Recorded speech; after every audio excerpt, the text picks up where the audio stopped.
Sir, ഈ Al-Falah university അതിനെ സംബന്ധിച്ച് വലിയ രീതിയിലുള്ള വിവരങ്ങളാണ് പുറത്തു വരുന്നത്. അവിടുത്തെ 13-ാം നമ്പർ മുറിയിൽ നിന്നൊരു ഡയറി കിട്ടി. ആ ഡയറിയിൽ നമ്മളൊക്കെ ഞെട്ടുന്ന, നമ്മളെയൊക്കെ ഭയപ്പെടുത്തുന്ന, നമ്മളൊന്നും ചിന്തിക്കാത്ത പല കാര്യങ്ങളും അതിലുണ്ട് എന്നതിലപ്പുറം രാജ്യത്തെ 4 പ്രമുഖരെ വധിക്കാനുള്ള എല്ലാ നീക്കങ്ങളും അതിൻ്റെ കൃത്യമായ രേഖകൾ സഹിതം ആ ഡയറിയിൽ ഉണ്ടായിരുന്നു. അവരുടെ പേരുകളടക്കം അതിലുണ്ടായിരുന്നു എന്നാണ് പറയുന്നത്. അത് ആരൊക്കെയാണ് എന്ന് ഒരു പക്ഷെ നമുക്ക് പറയാൻ സാധിച്ചില്ലെങ്കിൽ പോലും അതിൽ ആ ഡയറി നമ്മളെ ഓർമ്മപ്പെടുത്തുന്നത് അല്ലെങ്കിൽ രാജ്യത്തിന് നൽകുന്ന മുന്നറിയിപ്പ് എന്താണ്? ഇതിനകത്തുനിന്ന് ഈ സ്ഫോടനം, നമ്മൾ ഈ ഡൽഹിയിലെ ഈ സ്ഫോടനം എന്ന് പറഞ്ഞത് സ്ഫോടനമല്ല, യാദൃശ്ചികമായിട്ട് സംഭവിച്ചതാണെന്നാണല്ലോ ഇപ്പോഴത്തെ അന്വേഷണത്തിന് റിപ്പോർട്ട്. പക്ഷേ ഇതിൻ്റെ പുറകിലെ ഈ ഒരു സ്ഫോടനത്തിൻ്റെ പുറകിൽ ആ സ്ഫോടനത്തിന് ശേഷം നടക്കുന്ന ഒരു അന്വേഷണത്തിൽ നിന്ന് വെളിവാകുന്നത് അതുകൊണ്ട് 22 മുതൽ, അതായത് ഇതിൻ്റെ പ്രധാനപ്പെട്ട നമ്മൾ ശത്രുരാജ്യമായിട്ട് കാണുന്നതിനകത്ത് പാകിസ്ഥാനും പ്രധാന പങ്ക് വഹിക്കുന്നു. ബംഗ്ലാദേശിനകത്ത് ആ പങ്കില്ലല്ലോ, അവർ പിന്നെ ഇതിൻ്റെ ഈ പങ്കാളത്തിൽ കൂട്ടായ്മ. പാകിസ്ഥാൻ ആഗ്രഹിക്കുന്ന സാധനം നടപ്പാക്കുന്നതിന് വേണ്ടി തുർക്കിയുടെ ഒരു പ്രധാന പങ്കാണല്ലോ ഇതിനകത്ത് വരുന്നത്. അപ്പോൾ അതിനകത്ത് റെയ്ഡിനകത്ത് വളരെ ഭീകരമായിട്ടുള്ള കണ്ടെത്തലാണ് നടത്തിയിരുന്നത്. കണ്ടില്ലായിരുന്നു?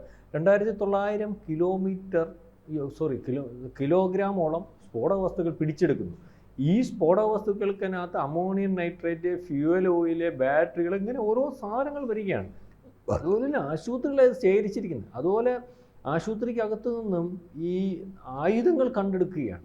അതുപോലെ ആശുപത്രിക്കകത്ത് നിന്ന് ഈ ഉണ്ടാക്കുന്നതിന് വേണ്ടി ലാബുകൾ കണ്ടെത്തുന്നത്. അതിനുവേണ്ടി ആശുപത്രിക്കകത്ത് സ്ഫോടന വസ്തുക്കൾ സൂക്ഷിക്കുന്നു. അതുപോലെ തന്നെ ഈ റൈസിൻ പോലെയുള്ള വിഷങ്ങളൊക്കെ ഉണ്ടാക്കുന്നതിന് മാരകമായിട്ടുള്ള ബോംബുകൾ നിർമ്മിക്കുന്നതിന് വേണ്ടിയുള്ള പരീക്ഷണശാലകൾ, ഈ പൊട്ടിത്തെറിച്ചവൻ ആ പരീക്ഷണശാലകൾ വരെ അവിടെ നടത്തിയിരുന്നു. ഇതിനൊക്കെ വളരെ കൃത്യമായിട്ട് ആശുപത്രി അധികൃതരുടെ അറിവുണ്ടായിരുന്നു. അതായത് അവരറിഞ്ഞുകൊണ്ടുകൂടി തന്നെ നടക്കുന്നത്. അതായത് ഭീകരരെ ഉണ്ടാക്കിയെടുക്കുന്നതിന് വേണ്ടിയുള്ള ഒരു സർവകലാശാല, അത് ഏറ്റവും പ്രധാനപ്പെട്ട ഒരു വിഷയമെന്ന് പറയുമ്പോൾ നമ്മൾ ഈ പല ആൾക്കാരുണ്ടല്ലോ സമൂഹത്തിൽ, നമ്മുടെ സമൂഹത്തിൽ ഏറ്റവും കൂടുതൽ ആൾക്കാർ വിധേയപ്പെട്ട് നിൽക്കുന്നതും അംഗീകരിക്കുന്നതും ശ്രദ്ധയോടുകൂടി കേൾക്കുന്നതും ബഹുമാനം കിട്ടുന്നതും ഒക്കെ ആയിട്ടുള്ളൊരു വർഗമാണ് ഡോക്ടർമാരെന്ന് പറഞ്ഞാൽ. വലിയ ബഹുമാനത്ത് ആ ഒരു മേഖലയിലാണ് ഈ ടെററിസം. ഇത് ആ ഒരു മേഖലയിൽ ടെററിസം എന്ന് പറയുമ്പം ഇവർക്ക് ഏതൊക്കെ രീതിയിൽ ആൾക്കാരെ ഇല്ലായ്മ ചെയ്യാൻ പറ്റുമായിരുന്നു എന്നറിയും. അതിനെപ്പറ്റിയൊക്കെ പഠിച്ചുകൊണ്ടിരിക്കുന്നത്. ഇപ്പം ആൾക്കാർ പാനിക്കാവും, അല്ലെങ്കിൽ ഒരു സമൂഹത്തെ മൊത്തവും ഈ രീതിയിലേക്ക് നോക്കിക്കാണും എന്നുള്ളത് കൊണ്ടാണ് പലവട്ടവും ഈ പല കാര്യങ്ങളും വെളിയിൽ വിടാത്തത്. അതായത് ഒരു ഡോക്ടർ ഇപ്പം തന്നെ ഇവിടുന്ന് ഇറങ്ങിയിട്ടുള്ള ഡോക്ടർമാർ എവിടെയൊക്കെ ജോലി ചെയ്യുന്നു, ആ ജോലി ചെയ്യുന്ന ഡോക്ടർമാരുടെ മൊത്തം ഡീറ്റെയിലിംഗ് ആയിട്ടുള്ള കാര്യങ്ങൾ എടുത്തുകൊണ്ടിരിക്കുകയാണ്. ഈ ഡോക്ടർമാർ റൈസിൻ പോലെയുള്ള മാരക വിഷ ഉൽപ്പാദിപ്പിച്ചിരിക്കുന്നത് ഏതൊക്കെ 25 ലിറ്ററോളം. അതിനെപ്പറ്റിയും ഈ ആഭ്യന്തരമായിട്ടുള്ള സുരക്ഷയെ ബാധിക്കുന്നതുകൊണ്ടായിരിക്കും. വ്യക്തമായിട്ട് പറഞ്ഞില്ല. ഇത് ഈ വിഷത്തിൻ്റെ വിഷം ഉൽപ്പാദിപ്പിക്കുക. ഈ വിഷത്തിൻ്റെ ഒരു പ്രത്യേകത എന്ന് പറഞ്ഞാൽ ഇത് ഉടനടിയല്ല മരിക്കുന്നത്. 48 മണിക്കൂറിനകം ഒരു മനുഷ്യൻ പ്രോട്ടീൻ്റെ ലോസ് വന്നിട്ട് ഹാർട്ട് അറ്റാക്കോ മറ്റു കാര്യങ്ങളോ വന്ന് മരിക്കുകയാണ്. അപ്പോൾ ഒരു ഡോക്ടറെ അടുത്തോട്ട് ചെല്ലുകയാണ്. ഇത് ഇവിടെ പ്രൊമോട്ട് ചെയ്ത് വെച്ചിട്ട് ഡോക്ടറെ അടുത്ത് ചെല്ലുമ്പോൾ നമ്മൾ പേരുവിവരം കിട്ടുമല്ലോ. പേരുവിവരം കിട്ടുമ്പോൾ ഈ പറയുന്ന ആൾക്കാർ, ഈ ഡോക്ടർമാർ, ഈ ഭീകരന്മാർ, ഇവിടുന്ന് ഇറങ്ങിയവരുടെ അവർക്ക് ഒരു പ്രത്യേക മതഭൂവത്തെ കൊല്ലണമെന്നുണ്ടെങ്കിൽ അവർ വരുന്ന സമയത്ത് അവർക്ക് ഈ സാധനം ഏതെങ്കിലും രീതിയിൽ കൊടുത്താൽ മതിയല്ലോ. അല്ലെങ്കിൽ ഒരു ചെറിയൊരു ഇഞ്ചക്ഷൻ ഉണ്ട്, അല്ലെങ്കിൽ ഒരു എന്നെ കുഴപ്പങ്ങൾ, അതിൻ്റെ ഇഞ്ചക്ഷൻ ഉണ്ട്, ഇഞ്ചക്ഷൻ അന്നേരം മരിക്കുന്നില്ലല്ലോ.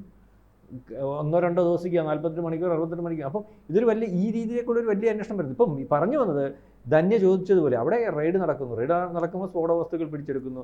13-ാം നമ്പർ റൂം നമ്പർ 4 അതിനകത്തുനിന്ന് ഒരു ഡയറി കിട്ടുന്നതിനകത്തുനിന്ന് ഒരു ഡയറിക്കകത്ത് വന്നിരിക്കുന്ന ഈ പറയുന്ന വിവരങ്ങളെന്ന് പറഞ്ഞാൽ ഈ നവംബർ 8 മുതൽ 12 വരെ ഈ സ്ഫോടക വസ്തുക്കൾ ഡൽഹിയിൽ അല്ലെങ്കിൽ തന്ത്രപ്രധാനമായ സ്ഥലങ്ങളിൽ എത്തിക്കണം. അതുപോലെ 30ഓളം കാറുകളാണ് മേടിച്ചിരിക്കുന്നത്. നമ്മളിപ്പോൾ പറഞ്ഞാൽ ഒരു കാറ് പൊട്ടിത്തെറിക്കുന്നു, ഒരു കാറ് സ്ഫോടസ്കോട്ട്, പിന്നെ ഒരു ബ്രീസയുടെ വിവരം, 3 കാറിൻ്റെ വിവരം പറയുന്ന 3ാമത്തെ കാറും കിട്ടില്ല. പക്ഷേ 30ഓളം കാറ് വാങ്ങിച്ചിട്ടുണ്ടെന്നുണ്ടെങ്കിൽ ഈ ബാക്കി കാറുകൾ പിടിച്ചിട്ടുണ്ടോ അന്വേഷണ സംഘം? ഇപ്പം 1500ഓളം അറസ്റ്റുകൾ നടന്നെന്ന് പറയുന്നു. അതിനകത്ത് 300ഓളം ഡോക്ടറുണ്ടെന്ന് പറയും. അതിൻ്റെ വലിയ വ്യാപ്തിയുള്ള അറസ്റ്റ് അന്വേഷണമൊക്കെ നടന്നുകൊണ്ടിരിക്കും, കാശ്മീർ ഉൾപ്പെടെ ജമാഅത്ത് ഇസ്ലാമി നേതാക്കന്മാരുടെ മറ്റു പല രീതിയിൽ. പക്ഷേ ഇതിനകത്ത് നമ്മൾ പറയുമ്പോൾ ഇതിനകത്ത് എത്രയോ വലിപ്പത്തിൽ ഇത് പടർന്നു എന്നുള്ളതിനെ പറ്റി നമുക്കറിയത്തില്ലല്ലോ. ഈ അറിവിൻ്റെ അനുസരിച്ച് അല്ലെങ്കിൽ അവിടുന്ന് ഇവിടുന്ന് പിടിക്കുന്നതിൻ്റെ അനുസരിച്ച് സൂക്ഷ്മമായി നിരീക്ഷിച്ചതിൻ്റെ അനുസരിച്ച് 1500 പേരെ പിടിക്കുകയും 300 ഡോക്ടർമാർ ഉണ്ടാവുകയൊക്കെ ചെയ്യുന്നു. പക്ഷേ ഇപ്പം ഈ അന്വേഷണ സംഘത്തിന് ഒരു പക്ഷേ കണ്ടെത്തിയിട്ടുണ്ടോ വെളിയിൽ വിട്ടിട്ടുണ്ടോ ഇനി ഇല്ലത്. പക്ഷെ കണ്ടെത്തിയതായിട്ട് നമുക്കാർക്കും റിപ്പോർട്ടില്ലല്ലോ. 3 കാർ കണ്ടെത്തിയ റിപ്പോർട്ടുണ്ട്. ബാക്കിയുള്ള കാർ എന്തേ? 30 കാർ മേടിച്ചിട്ടുണ്ടെങ്കിൽ 3 പോകുമ്പോൾ 27 കാർ വേണ്ട. 27 കാർ എവിടെ? ആരുടെ കയ്യിൽ വാങ്ങിച്ചിട്ടുണ്ടെങ്കിൽ അത് ഒരു വലിയ ത്രട്ടല്ലേ? ആ കാർ വീണ്ടും ഉപയോഗിക്കാൻ സാധ്യതയില്ല. നമ്മൾ ഒരു മോഹൻലാലിന്റെ ഒരു സിനിമയ്ക്കകത്ത് കാണുന്നത് പോലെ, ബാബ കല്യാണിക്കകത്ത് കാണുന്ന പോലെ, അതേ രീതി ബാബ കല്യാണിക്കകത്ത് കാണുന്നത് കാറുകൾ തിരക്കി നടക്കുക. അപ്പൊ ആ കാറുകൾ പ്രൊഫസറാ. അതെ അതെ. അപ്പൊ ഇന്ദ്രജിത്തിന്റെ കഥാപാത്രം. അപ്പം അതും ഒരു പ്രൊഫസറായിട്ടാണ്. College professor. അത് ഡോക്ടറല്ലെന്നേ ഉള്ളൂ, അല്ല കോളേജ് പ്രൊഫസർ. അപ്പം അതേ രീതിയിലേക്ക് ഇതല്ലേ. അപ്പം ഒരു സ്ഫോടന പരമ്പര. അതുപോലെ ഡിസംബർ 6 ഡൽഹി രാമജന്മഭൂമി, അത് വേറെ 6 പ്രദേശങ്ങളിൽ വളരെ കൃത്യമായിട്ട് സ്പോട്ട് ചെയ്തേക്കാണ്. വളരെ കൃത്യമായിട്ട് സ്പോട്ട് ചെയ്തിരിക്കുന്നതിൻ്റെ വിവരങ്ങൾ ഇവർക്ക് ലഭിച്ചിരിക്കുന്നു. ഈ വിവരം ലഭിച്ചതിനകത്ത് ഒരാൾ ഡോക്ടർമാരെ പിടിച്ചതിൻ്റെ കൂട്ടത്തിൽ ഈ പ്രധാനപ്പെട്ട ഡോക്ടറായിട്ടുള്ള ഉമർ നബി അല്ലേ, ഉമർ നബി, അതുപോലെ അവൻ്റെ കൂട്ടാളിയായിട്ടുള്ള മുസൈബിൻ ഒക്കെ ഉണ്ട്. ഇവരെ അയാളെ ആദ്യമേ പിടിക്കുന്നുണ്ട്. അയാൾ പോയി അല്ലെങ്കിൽ ഈ ബോംബ് ഉണ്ടാക്കുന്നതിന് വേണ്ടി പോകുന്നു, ആ വഴിക്ക് പൊട്ടിത്തെറിക്കുന്നു. ഈ നമ്മൾ വിചാരിക്കുന്ന ഇപ്പം അന്വേഷണ സംഘത്തിനകത്ത് ഡയറക്റ്റാകത്തില്ല, അല്ലെങ്കിൽ ആ ഡീറ്റെയിൽസ് അനുസരിച്ചുള്ള ബാക്കി കാറുകളുണ്ടെങ്കിൽ ഡിസംബർ 6 വീണ്ടും ത്രട്ടല്ലേ. ഡിസംബർ 6 ഒരു പ്ലാനിങ് ഉണ്ടല്ലോ. ആ പ്ലാനിങ്ങിൻ്റെ പുറകിൽ അറിഞ്ഞത് കൊണ്ട് പോലീസ് നിൽക്കുന്നത് കൊണ്ട് നമുക്ക് വിചാരിച്ചൂടെ വേറെ രീതിയിൽ ഇത് കൈകാര്യം ചെയ്യും. അപ്പോൾ അത് സ്ഫോടനം, ഡൽഹി സ്ഫോടനത്തിനകത്തിൽ പറ്റിയ സ്ഫോടനത്തിൻ്റെ അന്വേഷണത്തിൽ നിന്ന് ലഭിക്കുന്ന ഒരു വിവരം എന്ന് പറഞ്ഞാൽ വീണ്ടും പരമ്പരയായിട്ടുള്ള സ്ഫോടനത്തിന് തയ്യാറെടുപ്പ് നടത്തിയിട്ടുണ്ട്. ഇതിൻ്റെ പൂർണ്ണമായിട്ടുള്ള കാര്യങ്ങൾ കിട്ടിയിട്ടുണ്ടോ, ആൾക്കാരെ കിട്ടിയിട്ടുണ്ടോ ഉള്ളതിനെ പറ്റി അറിയത്തില്ലല്ലോ. ഉണ്ടാവാനുള്ള സാധ്യത ഇതേ രീതിയിലാണെങ്കിൽ കുറവല്ലേ. അപ്പോൾ വീണ്ടും അന്വേഷണ സംഘത്തിന് വളരെ ത്രട്ടായിട്ടിരിക്കുകയും അല്ലെങ്കിൽ അന്വേഷണ സംഘത്തിന് വളരെ ബുദ്ധിമുട്ടാവുകയും ചെയ്യും. ഇപ്പം ഇതിനകത്തുനിന്ന് ഓപ്പറേറ്റ് ചെയ്തിരിക്കുന്നത് 2022 മുതലുള്ള ഗൂഢാലോചനയാണ്. ഓപ്പറേഷനകത്ത് പ്രധാനപ്പെട്ട ഈ ഓപ്പറേഷൻ ഗൂഢാലോചനയുടെ പങ്കാളിയാരെന്നറിയോ? മുനീറാണ്. അതും വെളി വന്നിട്ടുണ്ട്. ഈ മുനീറിനാണ് ഈ പറയുന്ന പൊട്ടിത്തെറിച്ചവനും അവൻ്റെ കൂട്ടാളിയായിട്ടുള്ള മുസൈബിൻ എന്ന് പറയുന്ന ആൾക്കും ഒക്കെ ഈ തുർക്കിയിൽ സന്ദർശനം നടത്തുന്നതിനും വേണ്ട രീതിയിൽ സഹായം, അതായത് അതിൻ്റെ ജെയ്ഷെ മുഹമ്മദ് നേതാക്കന്മാരായിട്ട് കമ്മ്യൂണിക്കേഷൻ നടത്തുന്നതിനും ഒക്കെ അവസരം ഉണ്ടാക്കി കൊടുത്തിരിക്കുകയൊക്കെ മുനീറാണ്. അപ്പോൾ ഒരു അന്താരാഷ്ട്ര ഗൂഢാലോചനയാണ്. നമ്മൾ ഈ അന്താരാഷ്ട്ര ഗൂഢാലോചന എന്ന് പറയുമ്പോൾ അറിയാമല്ലോ, ഈവൻ ഈ പറയുന്ന തുർക്കി എന്ന് പറയുന്ന രാജ്യത്തിന് നമ്മളോടുള്ള പ്രശ്നം അറിയാമല്ലോ. നേരത്തെ അവൻ ഹെർക്കുലീസിൻ്റെ വിമാനം അന്ന് അവിടെ കൊണ്ട് നമ്മുടെ വിഷയം വന്നപ്പോൾ അവിടെ കൊണ്ട് ഇറക്കിയപ്പോൾ നമ്മൾ ചോദിച്ചപ്പോൾ നമ്മളിവിടെ ഹെർക്കുലീസിൻ്റെ വിമാനം ഇറക്കിയിരിക്കുന്നത് എന്തിനാണ്? അവിടെ ഇന്ധനം അടിക്കാൻ ഇറക്കി. പിന്നെ അതുവരെ ഇല്ലാത്തൊരു ഇന്ധനമടി അന്ന് അവന് തുടങ്ങിയതാണ്. അപ്പോൾ അവിടുന്ന് കപ്പൽ വേറെ ദുബായിലോട്ട് പോകുന്ന പടക്കപ്പൽ ഇതിലെ കൂടെ കയറി ഇറങ്ങി. പിന്നെ എൻ്റെ അമ്മാവൻ്റെ മോനില്ലേ ഇവിടെ കൂടെ കയറി ഇറങ്ങിയപ്പോൾ അത് നമ്മളിതെല്ലാം നോട്ട് ചെയ്യുമെന്ന് പറഞ്ഞാൽ അവനന്ന് പിന്നെ നമ്മൾ പരിശോധിക്കുമ്പോൾ അവൻ്റെ ഈ മിസൈലുണ്ടല്ലോ, തുർക്കി മിസൈൽ, ഡ്രോണുകളാണ് ഏറ്റവും കൂടുതൽ ഉപയോഗിച്ചിരിക്കുന്നത്. ആകാശ മിസൈൽ അല്ല, അത് അവന് എവിടെ വന്നാലും പരാജയം വന്നു പറഞ്ഞില്ല. അതുവരെ ഇവൻ്റെ ഡ്രോണിനാണെങ്കിൽ ഫ്രാൻസിന് കുപ്പട പേടിയായിരുന്നു. ഈ ഡ്രോണിനകത്ത് വലിയ മേൽക്കോയ്മയായിരുന്നു. ഇവൻ്റെ ഡ്രോൺ എന്ന് പറഞ്ഞാൽ അടിച്ചിടാൻ പറ്റത്തില്ല, ഇവന് എന്താ മലന്ന് കിടന്ന് പറക്കുമെന്നൊക്കെയാണ് പറയുന്നത്. ഇവിടെ വന്ന് ഇവൻ അടി മേടിച്ച് അവൻ്റെ ഊപ്പാടും വന്ന് ജീവനെ പിടിച്ച് PL-60 എന്ന് പറഞ്ഞിട്ട് നമ്മുടെ ബ്രഹ്മോസിനെ തടുക്കുന്ന മിസൈൽ ഉണ്ടെന്ന് പറഞ്ഞ് ചൈന കൊണ്ട് കൊടുത്തു. അവൻ ഇങ്ങോട്ട് വന്നപ്പോൾ അവന് നമ്മൾ ജീവനെ പിടിക്കുക എന്ന് പറഞ്ഞാൽ വലിയ പാടാണ്. പൊട്ടിത്തെറിപ്പിക്കാൻ ജീവനെ പിടിച്ച് നമ്മൾ വന്ന് പോസ്റ്റ്മോർട്ടം നടത്തിയപ്പോൾ ലോകത്തുള്ള രാജ്യങ്ങളെല്ലാം കൂടെ വന്ന് പറഞ്ഞില്ലേ, പോസ്റ്റ്മോർട്ടം ഇപ്പോഴും ഞങ്ങൾ കൂടെ തന്നെ ക്യൂ നിൽക്കുക.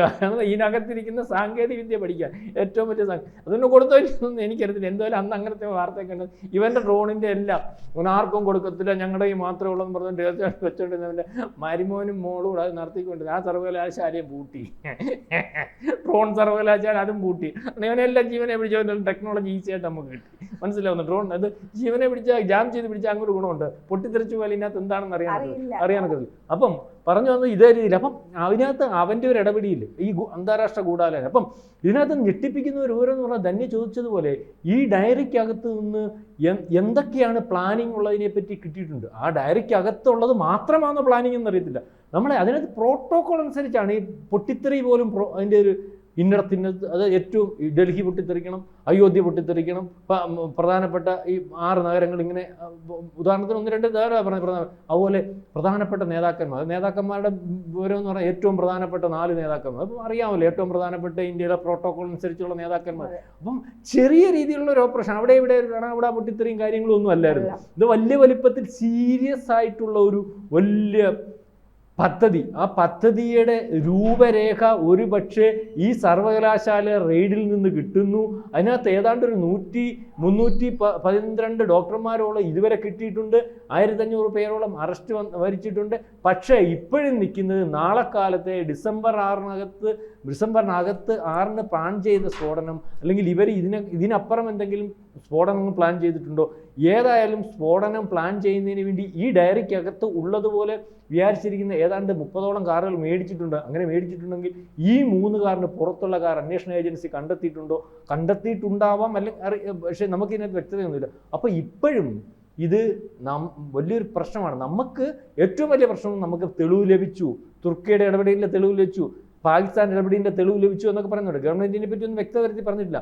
പക്ഷേ നമ്മുടെ നാട്ടിലുള്ള, നമ്മുടെ പൗരത്വത്തിലുള്ള നമ്മുടെ ആൾക്കാരെ ഉപയോഗിച്ച് ജെയ്ഷെ മുഹമ്മദ് അല്ലെ ഭീകര സംഘടനകൾ ഉപയോഗിച്ച് നടത്തുമ്പോൾ അതിനകത്ത് നമുക്ക് വേറൊരു രാജ്യത്തിലേക്ക് കടന്നു കയറാനുള്ള ന്യായമില്ല. നമ്മുടെ രാജ്യത്തുള്ളവന്മാർ തന്നെയില്ല നമ്മുടെ രാജ്യത്ത് പൊട്ടിത്തെറിച്ച്. ഇതിനകത്തൊന്നും ഒരു പാകിസ്ഥാൻകാരനുണ്ടെങ്കിലോ അല്ലെങ്കിൽ പാകിസ്ഥാൻ ഇൻവോൾവ്മെൻറ്റ് ഉണ്ടെങ്കിലോ ഒക്കെ നടക്കുന്നു. മറ്റേതിനകത്ത് പാകിസ്ഥാൻ. അപ്പോൾ അതിനകത്ത് വളരെ പ്ലാൻഡ് ആയിട്ടുള്ള ഒരു ഓപ്പറേഷൻ, വളരെ തന്ത്രപരമായിട്ടുള്ള ഒരു ഓപ്പറേഷൻ, ദീർഘകാല അടിസ്ഥാനത്തിൽ ഓപ്പറേറ്റ് ചെയ്തിരിക്കുന്ന ഈ പ്ലാനിങ് വെളിവായി വരുമ്പോൾ ഞെട്ടിപ്പിക്കുന്ന വിവരങ്ങളാണ്. അത് എത്രത്തോളം നമുക്ക് അമർച്ച ചെയ്യാൻ കഴിഞ്ഞിരിക്കുന്നു, സ്റ്റോപ്പ് ചെയ്യാൻ കഴിഞ്ഞിരിക്കുന്നു ഇപ്പം പറയാൻ പറ്റാത്തൊരവസ്ഥയുണ്ട്. ഏതായാലും നമ്മുടെ അന്വേഷണ ഏജൻസി നമ്മുടെ പ്രാഗൽഭ്യം, കാരണം ഇവനെ പിടിച്ചു തന്നെ ഇതിനകത്ത് നേരത്തെ ഇങ്ങനത്തെ ഒരു പ്ലാനിങ് പിടിച്ചുകൊണ്ട് വന്നപ്പോൾ പാനിക്കായിട്ട്, അല്ലെങ്കിൽ എന്നെ കൊണ്ടൊക്കുന്നത് എല്ലാവരെയും പിടിച്ചു, എന്നെ കൊണ്ടൊക്കുന്നത് ഞാൻ ചെയ്തേക്കാമെന്ന് പറഞ്ഞ് പോയപ്പോഴാണല്ലോ. അപ്പം അതിന് ശേഷമുള്ളൊരു അന്വേഷണവും കാര്യങ്ങളും ഒക്കെ നമുക്ക് ശുഭാപ്തി വിശ്വാസത്തിൽ കാണാം.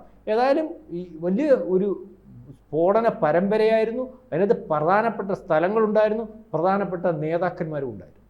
കൂടുതൽ വാർത്തകളും വിശേഷങ്ങളും നിങ്ങളിലേക്ക് എത്താൻ ABC മലയാളം സബ്സ്ക്രൈബ് ചെയ്യുക, ബെൽ ബട്ടണും അമർത്തുക.